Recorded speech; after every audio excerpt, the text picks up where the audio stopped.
Hello everyone, in this video I'll be showing you the best skill tree upgrades in the mid game in Black Myth Wukong. So I'll be starting off just from the first level here and show you the best way to go about increasing your skills here with sparks. So stamina is really important early on in the game, so I would recommend starting here. Now, reducing the stamina cost of dodging should be our first priority here, so I'd like to get both of these filled up as quickly as possible just because you're going to dodge a lot. This game heavily revolves around the dodge mechanic, so getting that increased is extremely important, as well as the deft evasion. So these are like the first three that you want to get because this makes your dodges more effective, and dodging is a huge part of this game, so you want that to be as strong as possible. We do have to get the endurance here, so this will reduce the stamina cost of sprinting and slightly increase stamina recovery speed when depleted. So these are honestly the first ones you want to go for. It is nice to go with some of the other ones, increasing the engage distance of the light attack starter or even your health points, but I actually think it's best to go all the way down to here.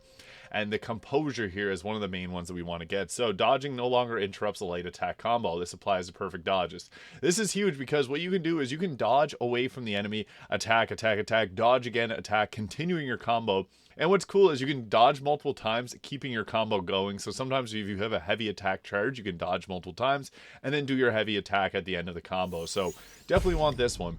Now, reducing the stamina cost of jumping is nice, but we want to get it for increasing the stamina recovery rate when our health is above half. But we want to first go with this side here, so getting more focus points for perfect dodges. This is huge because perfect dodges are what you want to aim for. This is when you leave behind a clone of yourself.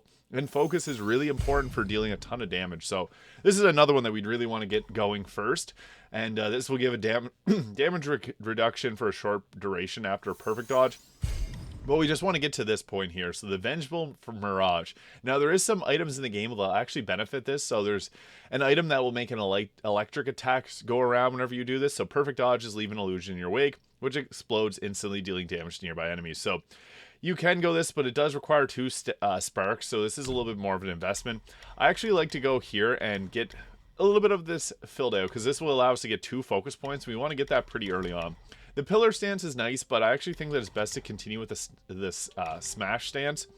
So this will give you a resolute counterflow. This is really good. Performing a heavy attack during a light attack combo with a focus point consumed allows you to do resolute strike. There are a lot of ways to benefit this further as well. This allows you to charge your heavy attack while sprinting. I don't really love to do that too much. Like, it is nice, but I think it's better to go here, increasing the health recovery upon using a focus strike, but you can go with this one as well, just to get that 3rd point, because this will give us an extra focus point, which is huge. You want to get this pretty early on. And then we can come back here and grab the Vengeful Mirage here. And then if we want, we can continue along here, but I would actually leave this for a little bit later.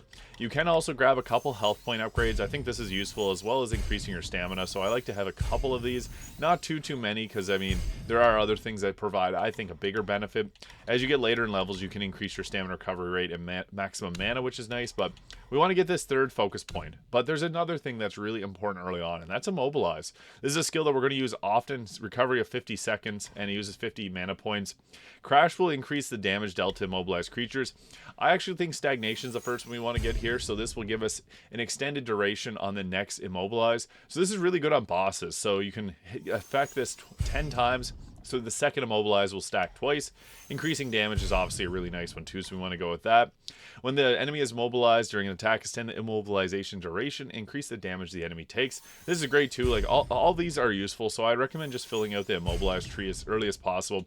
Ring of Fire is nice too, but I actually think that Immobilize works much better than it in most instances. Casting Immobilize will no longer interrupt the combo. That's huge, so I like that too. And recover max moderate amount of mana upon crashing the immobilization on the enemy, so you can get your mana back from this. And you can even go back and get the final level of Crash. Now, the final part, Time Bargain, is nice. It increases the mana that is used, but you can increase the immobilization duration. I don't know if this is really worthwhile, but on some bosses it can be. Just some bosses will break out of the Immobilize, which makes it a little bit tricky. Cloud Step and Rock Solid are okay, but I just don't think that these give as much of a benefit early on in the game, so I'd actually leave these for a bit later. The Strand of Many is nice too, but it's actually better, I think, to go with some of the other options. And this will, each challenge level of moderate increases the damage dealt after a perfect dodge. I like to get this, even though it does require 2 sparks. This is just useful because perfect dodges are a huge point of this game. Now we can go back to the stamina and fill out this trio of reducing the cost of jumping, and reducing or increasing our stamina recovery rate when our health is above half. I would recommend filling this one because you're going to want to have your health fully maxed out, because some bosses will deal multiple attacks to take out your entire health bar, so you want to get that as full as possible quickly. Now the mystic arts are martial arts are pretty nice, so increasing the distance of the light attack starter is pretty good because you're going to use that kind of often for closing gaps. Grants more focus when the second move of a light attack combo hits an enemy, so that's pretty good as well. And then Soaring Strike after sprinting, light attack starter deals more damage. It's nice to get all the way down here, but I actually think it's best to continue with the staff stances here.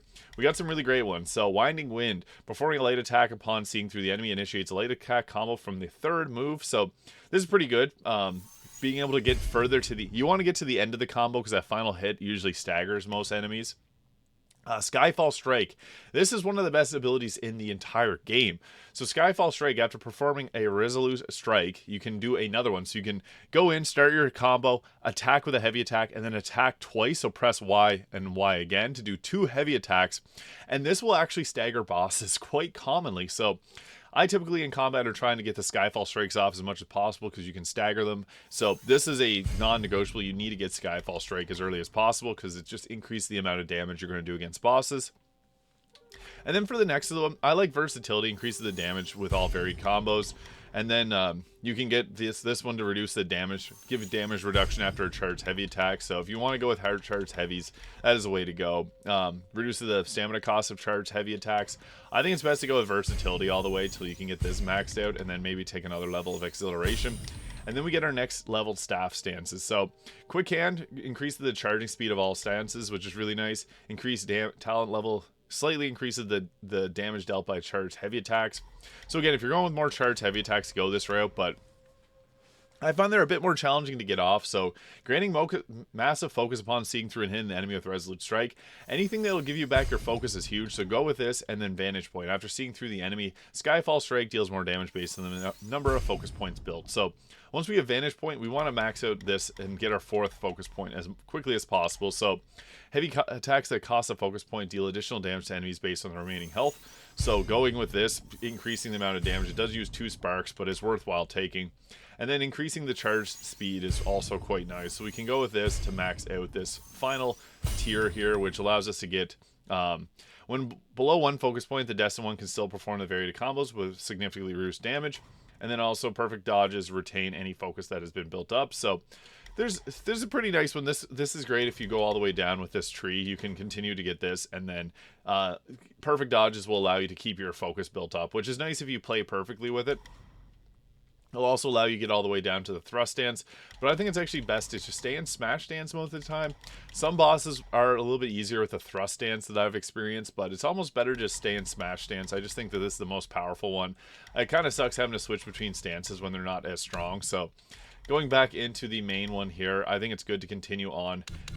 Fill out this if you want to get the final level of your mysticism, and then you can also go with Pluck of Many. Like, I like this, increases the duration of the duplicates. Although this does require a lot of mana, it's almost not worth using half the time. So continuing along into the martial arts to get the final levels here. So after sprinting, light attack surge temporarily deals more damage. After 6 successful hits with a light attack combo, the finisher deals extra area damage. So that'll hit in an area, which is great. And this gives significant damage reduction during light attack finisher.